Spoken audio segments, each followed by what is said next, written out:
Alright everyone, we start off today talking about the assault weapons ban. Assault weapons being not really a proper term for sporting rifles. This also applies to pistols and shotguns, to be clear. It's DOA in the Senate, and actually 2 Republicans in the House voted for it, and some Democrats voted against it because it wasn't expansive enough, so I think the Geek Squad crowd held out. And those are Chris Jacobs of New York and Brian Fitzpatrick of Pennsylvania. So I have a feeling that their future electoral prospects are dim. They've Liz Cheney'd themselves. Link in the description, archived of course. This bill effectively uses the faulty premise of the existence of assault weapons in civilian hands in the United States to justify itself. The basic idea is that if it's semi-automatic and can take a detachable magazine and has like a pistol grip or a flash suppressor or a scope or basically anything else, magically it becomes an extremely deadly baby-killing style of weapon.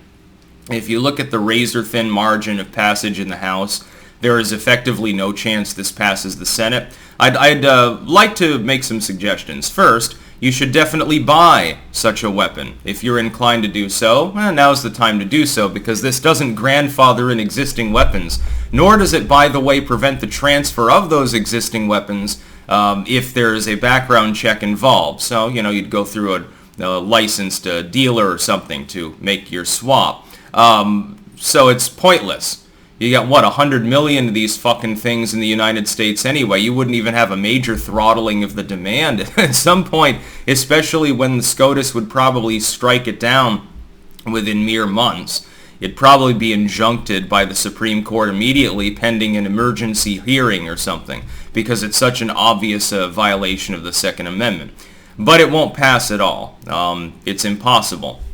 This particular proposal initially was in the cuck bill that Cornyn and others authored at the Senate level, even among Republicans. You remember Cornyn, Romney, and Toomey voting effectively not, I don't exist, and all of these as Collins, when they cucked on anti-Second Amendment rhetoric with their bill that was passed some time ago. Red flag laws, raising the age to 21 for certain types of purchases, or encouraging states to do that rather.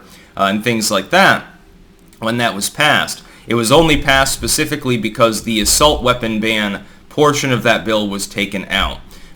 They made it clear none of them would have voted for it. This might not even get 50 votes in the Senate. It doesn't come close to passing through the filibuster.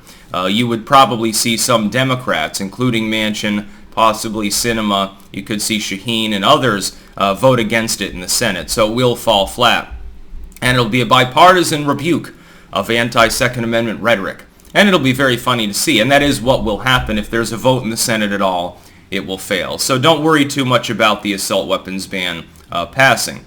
What this does speak to is the necessity, as this culture war against guns by the far left continues, it necessitates that people, number 1, buy more guns, number 2, get more civically active, and number 3, make their voices heard more. The silence is violence when it comes to defending your constitutional rights.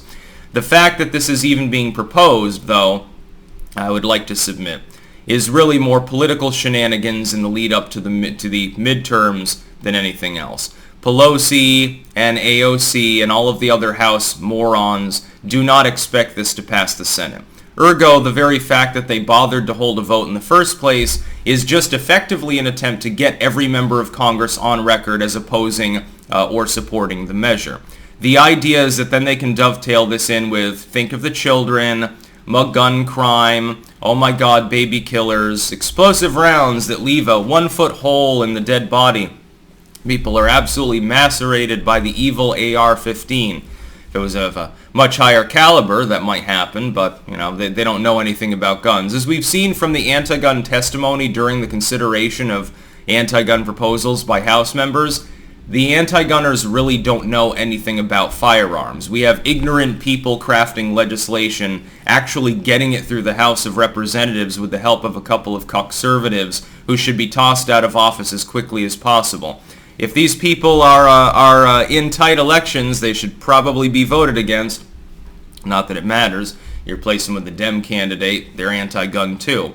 We need better candidates, is what I would say. We need to get rid of the Romneys, the Cornyns, the Collins, certainly the Jacobs and Fitzpatricks of Congress, and get people in there that actually preferably understand guns. Even if they don't understand the civic basis of the Second Amendment and haven't read a jot or tittle of the Federalist Papers and don't actually understand that not a single one of the founders ever conceived of the possibility of the government interfering in the right to keep and bear arms, that the people at large were the militia, that actually you're violating the Second Amendment even by having them not be armed, arguably, which the original Militia Act sort of pertains to. By the way, that was very, very long ago in the lifespan of most of the people that founded the country, by the way.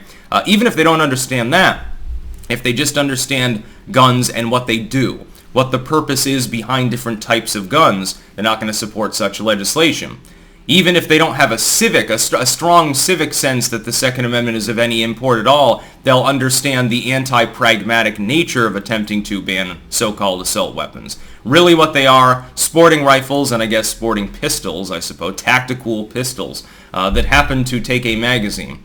Oh my God, that's so terrible. It's interesting. Mass shootings do not correlate with state gun laws very closely. And I would point out the eternal mythology that the assault weapons ban of the Clinton era stopped mass shootings. No, it didn't. There was no real mass shooting problem prior to it. The mass shootings begin around the same time that people start getting socially alienated and pumped full of medication. It doesn't really correlate with anything else. Oh, wait, that's right. During the Obama administration, when you see a spike in mass shootings, you redefined what they meant. A gang drive-by happens to kill 4 people. It's listed as a mass shooting. It's probably with a Glock 17 or something like that, a smaller caliber handgun, because that's what's preferred for such things. It's not an AR-15. It's probably not even an AR pistol variant. It's maybe a Glock or a fucking revolver in some cases. This is unconstitutional. It won't pass the Senate, which is the good news. But we need to keep our wits about us and proceed forward in real progress towards a better understanding of the Second Amendment, which of course is that there should be no gun control whatsoever. All existing gun control is of necessity unconstitutional. Numerous states have stopped even enforcing their anti-gun bullshit because of the Bruin decision, even in places like California. I can't wait to see the slurry of court cases going before a court that is clearly amenable towards the idea that yes, indeed, the right to keep and bear arms does matter, and it is not held to a different litmus test for its practice than other amendments simply because it involves firearms. That's about all. Peace out.